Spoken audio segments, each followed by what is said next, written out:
Les amis, aujourd'hui on va faire la bannière de chaîne YouTube sur Canva. Pour ça, on clique sur réseaux sociaux et on va aller chercher illustration de chaîne YouTube pour avoir le bon format de bannière.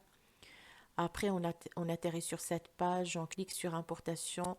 Mais avant ça, il faut télécharger un guide de taille de bannière. Moi, je l'ai déjà téléchargé. Je vous laisse le lien en bas dans la description. Ce guide, ça nous sert en fait à ce que tous les éléments qu'on ajoute sur la bannière soient visibles dans les portables, les tablettes, les ordinateurs. Donc, je remplis toute la page blanche.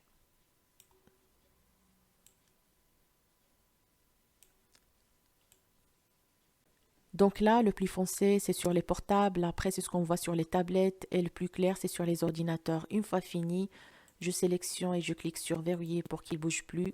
Et on va travailler le fond de la bannière. On clique sur photo. Et là, vous tapez dans la barre de recherche la couleur que vous préférez de votre fond de bannière. Moi, je vais travailler directement sur une photo que j'ai choisie. Donc, je fais pareil. Je remplis l'image. Comme ça, on ne voit pas l'image derrière. Et comme on a besoin de guide de taille de bannière, je clique sur transparence et je réduis. Là, on le voit bien. Et pareil, je clique sur verrouiller. Après, le premier élément que j'ajoute sur la bannière, c'est les textes. Je mettais le nom de ma chaîne.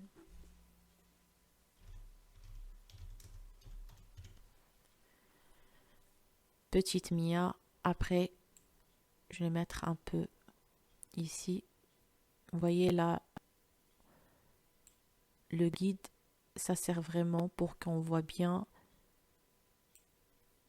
tous les éléments qu'on rajoute sur la bannière. Donc là, je vais changer la couleur. Je vais mettre déjà en noir. On gras déjà en gras, 120. Je vais voir. Je vais encore un peu plus haut, comme ça. Et là, pour présenter ma chaîne, je vais ajouter un autre texte. Donc, je clique sur ajouter un autre texte. Et puis, je présente ma chaîne tout simplement.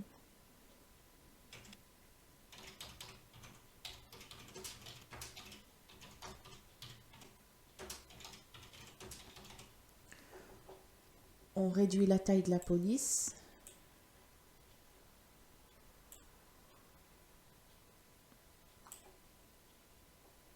Et on change le style aussi.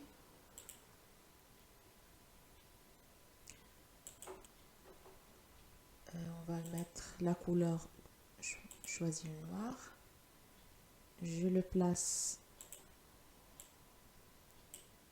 au milieu. Là, je vais encore réduire la taille à 56. Voilà. Après, je vais mentionner aussi sur ma bannière le fait que je fais une vidéo chaque semaine. Donc, je vais mettre ça. J'ajoute un autre titre. Et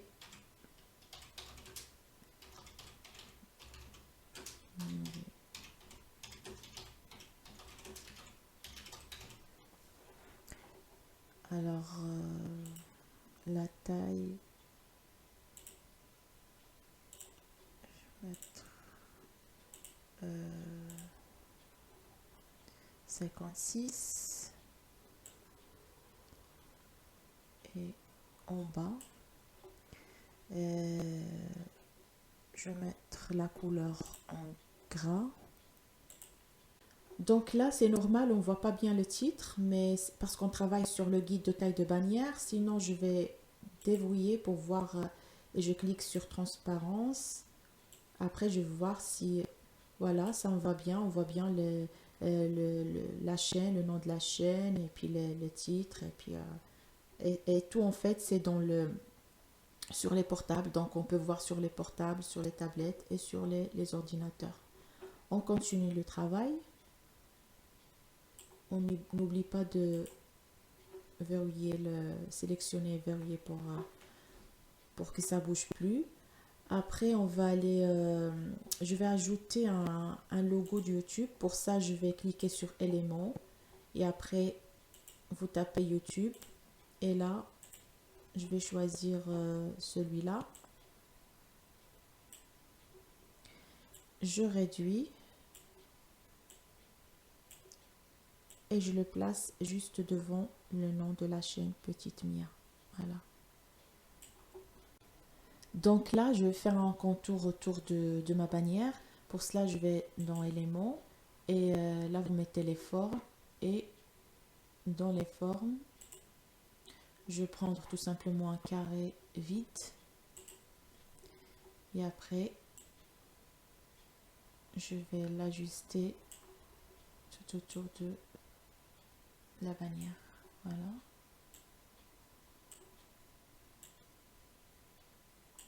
Là, je vais changer la couleur.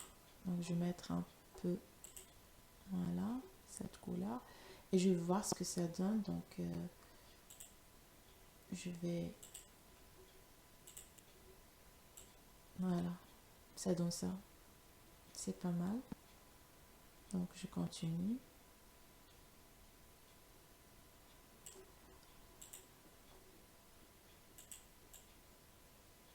Voilà. Donc là, on a fait les titres, le logo de YouTube. Après, on va ajouter notre photo.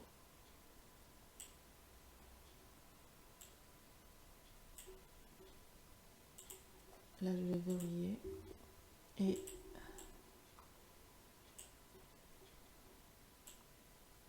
voilà, mettre ici. Donc là, ce qui reste, c'est ajouter la photo.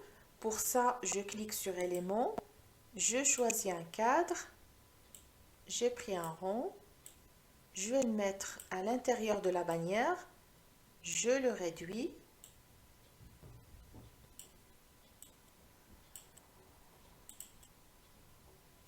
Donc là, on a notre cadre. Il suffit d'ajouter, de glisser votre photo. Sinon, si vous voulez mettre un peu plus en valeur votre photo et vous voulez ajouter un petit retouche, moi ce que j'ai fait, c'est que je vais prendre un autre rond. Donc je clique sur éléments, pareil, et je prends un autre rond, je change la couleur,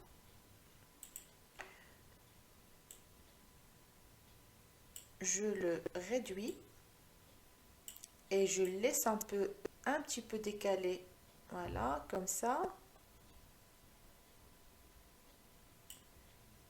Je le réduis encore un peu plus.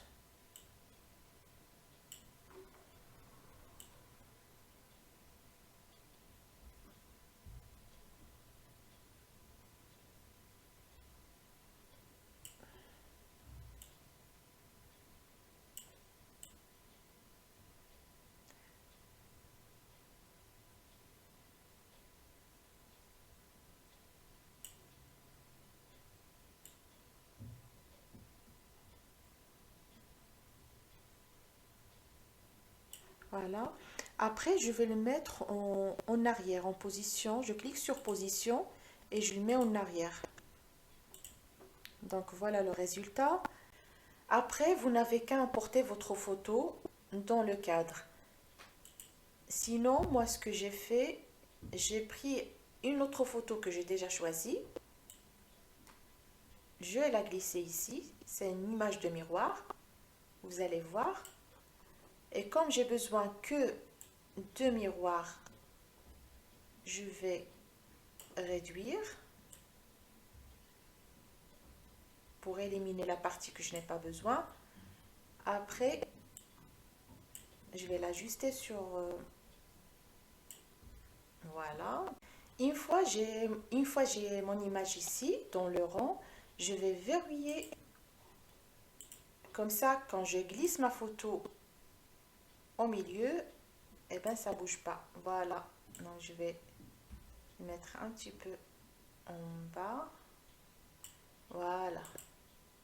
Donc, voilà, c'est tout bon. On a la photo, on a ajouté des retouches, des designs. Donc, on va voir ce que ça donne. On clique sur apparence et puis Voilà notre bannière. Voilà. Bon les amis, on arrive à la fin de la vidéo. J'espère que ça vous plaît. Si vous avez d'autres questions, n'hésitez pas à mettre dans les commentaires. N'oubliez pas de vous abonner à ma chaîne Petite Mia. Et je vous donne rendez-vous dans une nouvelle vidéo. Salut!